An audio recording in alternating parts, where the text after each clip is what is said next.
2028 തൃശ്ശൂർ ജില്ലയിലെ എല്ലാ കാറ്ററിംഗുകാരും നോക്കി കാണുന്ന രീതിയിലേക്ക് ഞാൻ വളരുന്നു ഒരിക്കൽ പറഞ്ഞിരുന്നു. അത് കേട്ട് ഒരുപാട് പേര് പറഞ്ഞ് ഞാൻ കേട്ട് എന്നെ കൊണ്ട് ഒരിക്കലും അതിന് സാധിക്കില്ല, അത് ഭയങ്കര അഹങ്കാരാണ്, എന്നെ കൊണ്ടൊന്നും ഇത് പറ്റൂല എന്നുള്ളത്. ഞാനിത് പറയാനുണ്ടായിരുന്ന റീസൺ എന്താണെന്ന് അവർ വല്ലപ്പോഴും ശ്രദ്ധിച്ചിട്ടുണ്ടോ?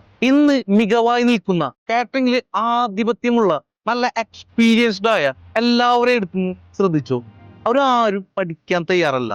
അവരെങ്ങനെയാണോ കാലാകാലങ്ങളായിട്ട് ചെയ്തു പോന്നിരുന്നത് ഇതന്നെയാണ് അവർ റിപ്പീറ്റ് ചെയ്യുന്നത്. ഇപ്പൊ പുതുതായിട്ട് സ്റ്റാർട്ട് ചെയ്തുള്ള 2K കിഡ്സ് അവരൊക്കെ ഒരു മാർക്കറ്റിംഗിൽ പക്ക പുലികളാണ്. മാർക്കറ്റിംഗ് അവരെ പോലെ ചെയ്യാൻ വേണ്ടി ഈ 18th 19th കാറ്റഗറിക്ക് സാധിക്കില്ല, അത് സത്യമാണ്. പക്ഷെ ഈ 2K കിഡ്സിന് ഒരു പ്രോബ്ലം ഉണ്ടായി കഴിഞ്ഞാൽ അതിനെ സോൾവ് ചെയ്യാൻ വളരെ ചലഞ്ചിങ് ആണ്. അവരുടെ എക്സ്പീരിയൻസിന്റെ പോരായ്മ കാരണം പരാജയപ്പെടാനും അതിനെ ഹാൻഡിൽ ചെയ്യാനും അതിനെ ഓവർകം ചെയ്ത് വേണ്ട രീതിയിൽ സെറ്റ് ചെയ്യാനും സാധിക്കാതെ വരും. എന്നാൽ ഈ ഓൾഡ് ജനറേഷൻ ഉണ്ടല്ലോ, 18th 19th, ഇവർക്ക് എക്സ്പീരിയൻസ് ഉള്ളതുകൊണ്ട് തന്നെ ഏതൊരു പ്രോബ്ലത്തെയും ഹാൻഡിൽ ചെയ്യാനുള്ള കപ്പാസിറ്റി പവർ കൂടുതലാണ്.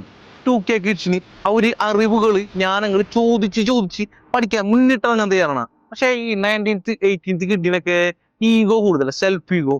അതുകൊണ്ട് തന്നെ ഒരു ഒരിക്കലും പഠിക്കാൻ തയ്യാറാവില്ല. അതുപോലെ ഈ 2K കിഡ്സിനെ അവർ ഒരിക്കലും അംഗീകരിക്കില്ല. സോ മാർക്കറ്റിങ്ങിന് അവർക്ക് വേണ്ട രീതിയിൽ പ്രൊഫഷണലായി സെറ്റ് ചെയ്യാൻ, കൂടുതൽ ആളുകളുടെ അറ്റൻഷൻ ഗ്രാബ് ചെയ്യാൻ വേണ്ടിയിട്ട് ഈ 2K കിഡ്സിനെ സഹകരിപ്പിക്കാൻ അവർ തയ്യാറാവില്ല.